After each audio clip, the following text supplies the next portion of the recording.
Hi friends, welcome back to Ruchi cooking recipes. ಇವತ್ತೊಂದು snacks recipe ಹೇಳ್ತಾ ಇದ್ದೀನಿ. ಅದೇನೆಂದರೆ ಆಲೂ ಬನ್ ಮನೆಯಲ್ಲೇ ಮಾಡಿ ತಿನ್ನೋಂಥದ್ದು. ಅದಕ್ಕೆ ಬೇಕಾಗಿರೋದು ಬನ್ಗಳು. ಈ ಥರ ಬನ್ನನ್ನು 2 ಭಾಗ ಕಟ್ ಮಾಡಿದ್ದೀನಿ. ನೆಕ್ಸ್ಟ್ ಇದಕ್ಕೆ ನಾನು ಪುದೀನ ಚಟ್ನಿಯನ್ನು ಹಾಕ್ತಾಯಿದ್ದೀನಿ.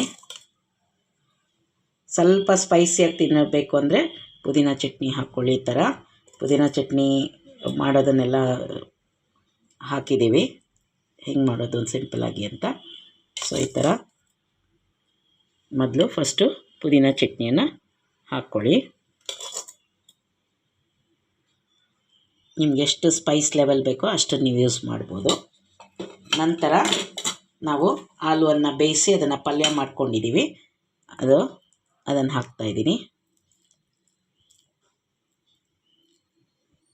ಅದರ ಮೇಲೆ ಒಂದು ಬೆಳ್ಳುಳ್ಳಿ ಖಾರ ಚಟ್ನಿ ಮಾಡಿರೋಂಥದ್ದು.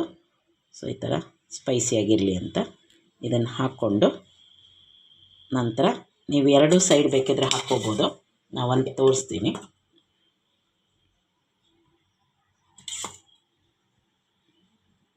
ಸೊ ಈ ಥರ ಇದು ಒಂದೊಂದು ಸಪ್ಪೆ ಬರಬಾರ್ದು ಅಂತ 2 ಸೈಡ್ ಹಾಕ್ಕೊಳ್ಳಿ. ಬರೀ ಇದಷ್ಟೇ ಹಾಕ್ಕೊಳ್ಳಿ, ಆಲೂಗಡ್ಡೆ ಸಾಕು. ಇದರ ನಂತರ ಈ ಥರ ಕ್ಲೋಸ್ ಮಾಡಿ ಹಾಗೇನಾದರೂ ತಿನ್ಬೋದು, ಇಲ್ಲ ಇದನ್ನು ಪ್ಯಾನಲ್ಲಿ ಹಾಕ್ಕೊಂಡು ರೋಸ್ಟ್ ಮಾಡ್ಕೋಬೋದು.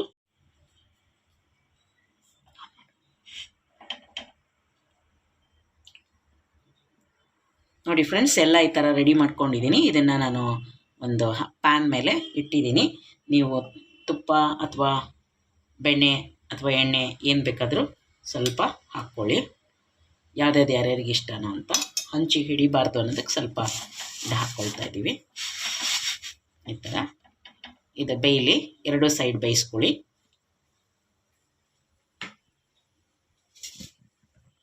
ನೋಡಿ ಫ್ರೆಂಡ್ಸ್, ಈಗ 2 ಬದಿ ಬೇಯಿಸ್ಕೊಂಡು ಬಂದಿದ್ದೀನಿ. ಈ ಥರ ರೆಡಿಯಾಗಿದೆ. ಬಿಸಿ ಬಿಸಿ ಇದೆ. ಬಿಸಿ ಬಿಸಿ ಇದ್ದಾಗಲೇ ತಿಂದರೆ ತುಂಬ ಖುಷಿ ಸಿಗುತ್ತೆ. ಸೊ ಈ ಥರ ನೀವು ಈ ಸಿಂಪಲ್ ರೆಸಿಪಿ ಚಟ್ನಿ ಎಲ್ಲ ಮಾಡಿಟ್ಕೊಂಡು ಪಲ್ಯ ರೆಡಿ ಇದ್ದರೆ 5 ನಿಮಿಷದಲ್ಲಿ ಮಾಡಿಕೊಡ್ಬೋದು ಮಕ್ಕಳಿಗೆ. ಮಕ್ಕಳು ಕೂಡ ಎಂಜಾಯ್ ಮಾಡ್ತಾರೆ. ಈ ಥರ ರೆಸಿಪಿ ನಿಮಗೆ ಇಷ್ಟ ಆದಲ್ಲಿ ಮಾಡಿ ನೀವು ಹೇಗಿತ್ತು ಅಂತ ನನಗೆ ತಿಳಿಸೋದನ್ನು ಮರಿಬೇಡಿ. ಇನ್ನೊಂದು ವಿಡಿಯೋ ಜೊತೆಗೆ ನಿಮ್ಮನ್ನು ಭೇಟಿ ಆಗ್ತೀನಿ. ಅಲ್ಲಿವರೆಗೂ take care, bye. Thanks for watching.